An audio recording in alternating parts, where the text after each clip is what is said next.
আমাদের এই জীবন এবং জীবনের এত বড় বড় কাজকে কম্পিউটার অনেক সহজ করে তুলেছে। কিন্তু সবকালে কম্পিউটারের এই সুবিধা ছিল না। 1800 শতকে মানুষদের কম্পিউটার সম্পর্কে কোনো ধারণাই ছিল না।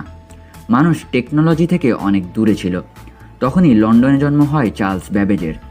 চার্লস ব্যাবেজ তৎকালীন মানুষের ধারণা পরিবর্তন করেন।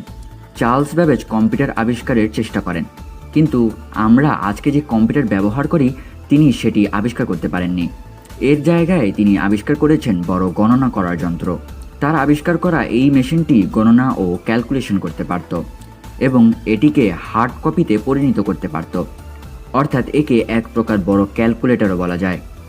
1800 শতকে কম্পিউটারের সম্পর্কে কারো কোনো ধারণাই ছিল না। ঠিক তখনই জার্মানির বিজ্ঞানী কর্নাড জুইস প্রোগ্রামিং কম্পিউটার আবিষ্কার করেন। এই সময় ছিল 1936 থেকে 1938-এর মাঝামাঝি। জুইসের এই আবিষ্কার অনেক ভালো ছিল এবং এটি সবার মন জয় করে। জুইস এই কম্পিউটারের নাম দেন Z1। জুইসের আবিষ্কৃত এই কম্পিউটার আসার পর সারা পৃথিবীর কাজ সহজ হয়ে যায়।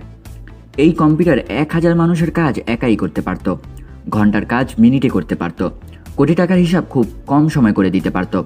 তাই এই কম্পিউটারের দিকে সকল মানুষ আকর্ষিত হয় এবং স্বাচ্ছন্দ্যে সবাই এটি ব্যবহার করতে থাকে সকল ক্ষেত্রে। তৎকালীন মানুষেরা ভেবে নিয়েছিল যে কর্নাড জুইসের এই আবিষ্কার হচ্ছে পৃথিবীর সর্বশেষ আবিষ্কার। এর চেয়ে অ্যাডভান্স কোনো জিনিস এই পৃথিবীতে আর আসবে না। কিন্তু তারা তো আর জানতো না যে বিজ্ঞানের প্রযুক্তির বিষয়ে এটি শুধু ট্রেলার ছিল। এই প্রোগ্রামিং কম্পিউটার আবিষ্কারের কিছু বছর পর সায়েন্স অ্যান্ড টেকনোলজির ইভলিউশনে জে প্রেসপার অ্যাকার্ড ইলেকট্রনিক কম্পিউটার আবিষ্কার করেন। তার এই আবিষ্কারটি পুরোপুরি ডিজিটাল ছিল। তার এই কম্পিউটার আবিষ্কারের পর বিজ্ঞান আরও উন্নতি লাভ করে। অ্যাকার্ডের এই আবিষ্কারের পর প্রযুক্তির বাকি সব জিনিসই ডিজিটাল রূপে আসা শুরু করে। যেমন অনেক বছর ধরে ব্যবহার করা কাঁটার ঘড়ি জায়গা নিয়ে নেয় এই ডিজিটাল ঘড়ি। এই কম্পিউটার বানানোর সময় অ্যাকার্ড তার প্রফেসর জন মকলির সাহায্য নেন এবং এই কম্পিউটারের নাম দেন ENIAC, যার পূর্ণরূপ হচ্ছে ইলেকট্রনিক নিউমেরিক্যাল টেকরেটর অ্যান্ড কম্পিউটার। তাদের দুইজনের বানানো এই কম্পিউটারও মানুষের কাজ সহজ করতে বেশ খ্যাতি লাভ করে এবং সারা বিশ্বেই প্রচলিত হয় ডিজিটাল কম্পিউটার। এই ডিজিটাল কম্পিউটারের এত সফলতার পর যে প্রেসপার অ্যাকার্ড ও জন মকলি সরকারের কাছে ডিজিটাল কম্পিউটার বেশি পরিমাণে বানানোর অনুমতি চান, কারণ আস্তে আস্তে সবাই এই কম্পিউটার ব্যবহার করতে থাকেন। এমনকি এই কম্পিউটারটি US আর্মিও ব্যবহার করতে শুরু করে।